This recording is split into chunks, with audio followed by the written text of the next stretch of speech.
Oh my gosh, should you sell your house as is or fix the it. problems first? Let's dive into it, Angie. All right, so a lot of people ask us, should I make repairs or should I sell my house as is?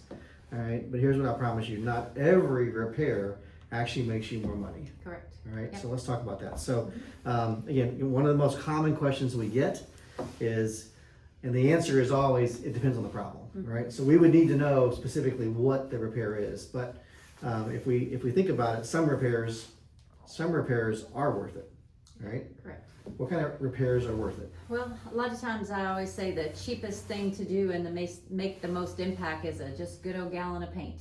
Yeah. So paint can do wonders, as in covering up the years of kids banging on the walls and little nicks and different things like that. Yep. That can make a good, clean first impression. Yep. But a lot of times I've had sellers ask me, like, should I get an inspection done before and fix everything that's on that list? Yeah.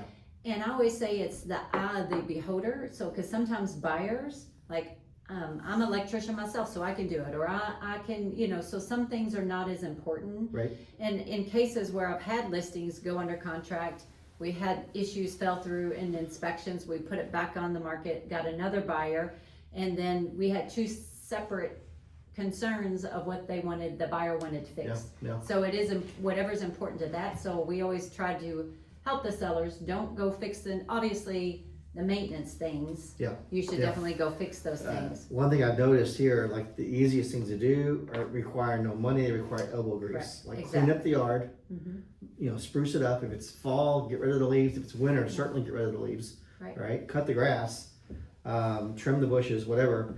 And then deep clean. Man, I can tell you how far a deep clean goes to impressing a buyer in this market, right? So even just like baseboards and everything else, because once people get their eye on the dirt or the clutter and stuff like that, they can't see past it. So then they just think everything's wrong with the house. Well, And really, what about that person that says, I'm going to remodel my bath and remodel my kitchen before we list? What would you say to that person? I actually just last week had a client who they had me over and they were thinking we may go buy a Florida house or we may stay here. And if we sell it, it was an old historical home, and they were like, and the bathroom was fine. It was a regular bathroom, shower, everything, and then the laundry was on the other side of it. They wanted to make this old, big, grand bathroom.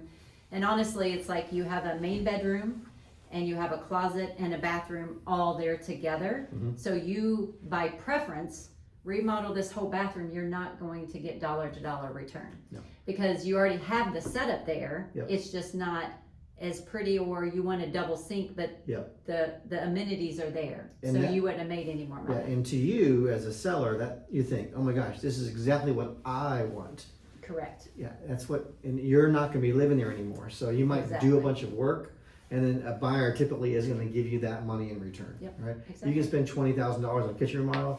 It might get you $10,000 more in price. Exactly. Yep. Right? So wouldn't recommend big remodels. Right. Right? Yeah, absolutely. So flooring, potentially, depending on what you're putting in, all right? Depending on how your flooring currently looks. If there's a lot of stains and you can't deep clean it, then there might be some challenges there from a selling standpoint. Or you had a cat or a dog and ripped that, or a cracked Yeah. tile and Yeah. different things like that. Those things you definitely probably want to button up. Or we even done in some instances, but offering a carpet allowance or a flooring allowance to the seller and to let them pick it out, or to the buyer. Sometimes selling as is the smarter move. Yes. Right?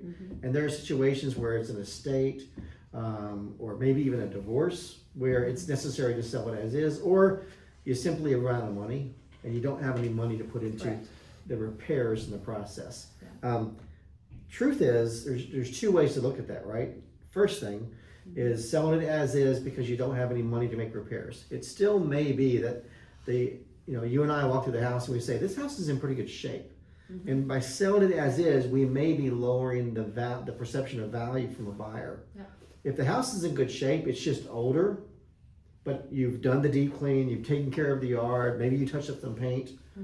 I don't know that selling as is a good decision, right? Right. Because you list it as is, again, the value drops from a buyer's perspective in this market because we have a lot more Right. inventory, a lot more homes for sale. Yep. However, if you list it that you'll make repairs, you might be able to use some of your price that you got on the top end to negotiate.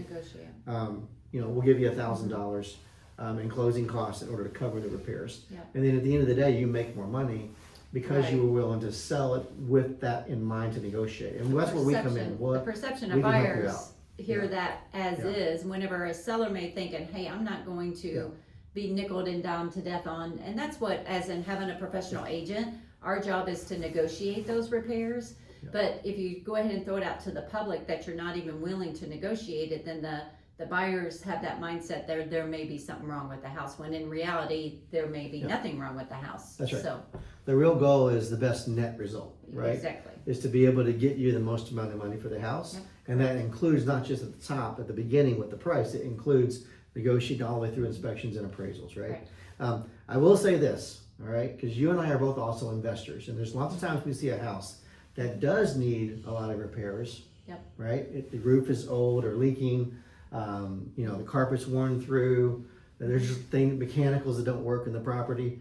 However, you need to sell, all right? That person needs to sell. We both have the ability to make options Yeah, and available that's to that the buyer, great about to that what- seller. Right, with our team, we have solutions to Yeah. every situation. If it's, I gotta get it sold yesterday and I You can't do a you thing need with an it, offer today, we can So make it we do happen. have all the options, and to, Right. have That's that conversation and strategize to what is the best win for the seller, and we found that solution for them. I So, think the last point we want to make is that no matter what, whether you're thinking of selling as is or thinking of making repairs, you should get a professional real estate Correct. agent in the house first before you make that decision. Too many times Mm-hmm. we've seen sellers spend money they should not have Yeah. spent in order to get their house Mm-hmm. sold, right? And, And- that's regardless of the market, right. right? And a lot of times too, some sellers may think their house is worth Mm-hmm. like really low, and we come in and say, no, for sure, I can put this on the market Yeah. and get you a higher amount, and Yeah. they were willing to walk away for thousands of dollars less. Yep. By, again, seeking a professional to get that opinion before you make any rash decisions. That's right.